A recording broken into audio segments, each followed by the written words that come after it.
हरिपुरा गांव से कुछ ही दूरी पर एक छोटी सी झोपड़ी में रायस्टार अपने बड़े भाई पुष्पा के साथ रहा करता था। दोनों भाई दिन रात जंगल से लकड़ियां काटकर और शहर जाकर बेचकर अपना गुजारा करते थे। धीरे धीरे पैसे जोड़कर उन्होंने गांव में ही एक छोटा सा घर खरीद लिया था। अब वहीं खुशी खुशी रहते थे। एक शाम जब पुष्पा शहर से लकड़ियां बेचकर घर लौट रहा था तो रास्ते में उसे सड़क किनारे एक अजीब सा खिलौना दिखा। उसने तुरंत ब्रेक मारी और पास जाकर देखा। मुस्कुराते हुए बोला, ये तो बस एक खिलौना है, घर ले चलता हूँ छोटू, रायस्टार को अच्छा लगेगा। पुष्पा ने खिलौना उठाया और सीधे रायस्टार के घर आकर उसे टेबल पर रख दिया। फिर बोला, छोटू ये तेरे लिए लाया हूँ। इतना कहकर पुष्पा अपने घर चला गया और सो गया। रात गहराते गहराते जब घड़ी ने 2 बजाए तो अचानक वही खिलौना हिलने लगा। धीरे धीरे वह एक भयानक प्राणी में बदल गया। वह उड़ता हुआ घर से बाहर निकला और हर घर में जाकर सोए हुए लोगों के ऊपर मंडराने लगा। मंडराते हुए वह जादुई घेरा बनाता और सोए हुए इंसानों की प्राण शक्ति खींच लेता। पूरी रात यह सिलसिला चलता रहा और सुबह होने से पहले वह प्राणी वापस खिलौने में बदल गया, मानो कुछ हुआ ही न हो। अगली सुबह जब रायस्टार उठा, उसने टेबल पर रखा वही खिलौना देखा। वह पास जाकर उसे घूरने लगा। ये खिलौना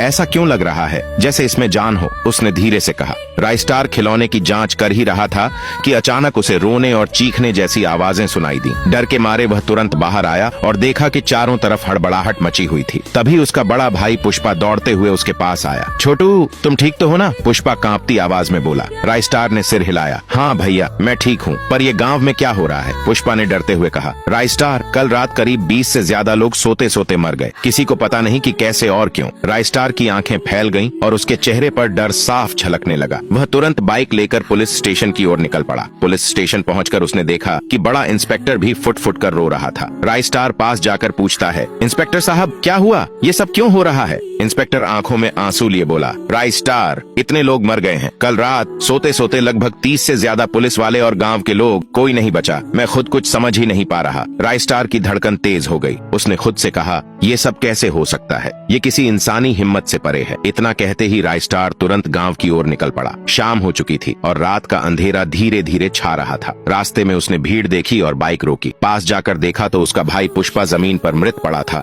और उसकी गाड़ी बुरी तरह क्षतिग्रस्त थी। पास ही वही भयानक खिलौना पड़ा था। रायस्टार उसके पास गया और खिलौने को घूरने लगा। रायस्टार ने सोचा, यही तो वही खिलौना है जो भैया मेरे लिए लाए थे। उसने खिलौने को अपने कमरे में बंद कर दिया और रात भर उस पर नजर रखी। ठीक रात के 2 बजे खिलौना फिर हिलने लगा और उसी डरावने प्राणी में बदल गया। रायस्टार के सामने ही वह उड़ता हुआ घर से बाहर निकला। रायस्टार उसका पीछा करने लगा। उसने देखा कि प्राणी एक घर में घुसा और सोए हुए आदमी पर झुककर जादुई घेरा बनाने लगा। कुछ ही सेकंड में उस आदमी की मौत हो गई। रायस्टार को सारा सच समझ आ गया, लेकिन जैसे ही रायस्टार घर लौटने लगा, वही प्राणी उसके सिर के ऊपर मंडराने लगा।